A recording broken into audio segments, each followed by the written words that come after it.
Snowmobilers will hit the trail tomorrow morning as the Blackwoods Blizzard Tour kicks off for another year. A ride to fight ALS has raised millions of dollars over the years. Northern News Now's Blake Hornstein caught up with the riders and organizers tonight at Black Bear Casino Resort as they prepared for the 400-mile ride. Steinbach, very high and pretty deep, and this one is also gone. After a 14-year Major League Baseball career, Terry Steinbach received news that would change his life forever. His father was diagnosed with ALS. It's reverse dementia. You know, dementia, your body's fine and your brain is gone.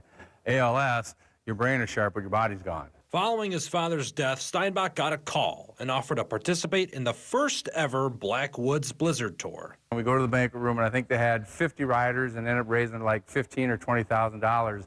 And it was the most impressive thing I've ever seen. From Carlton to Lake Vermilion to Grand Rapids and back. Now in its 27th year, the Blizzard Tour has raised $22 million. And there's been some development of some drugs that are prolonging this disease. Instead of two years and done, we have people with ALS now who are on year 4, year 5, year 6.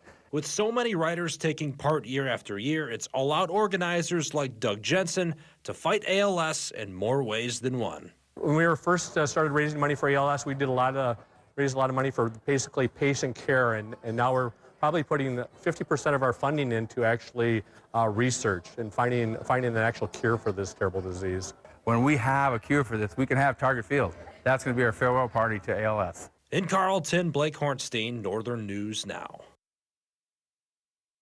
And it's amazing. Last year, riders raised $1.6 million.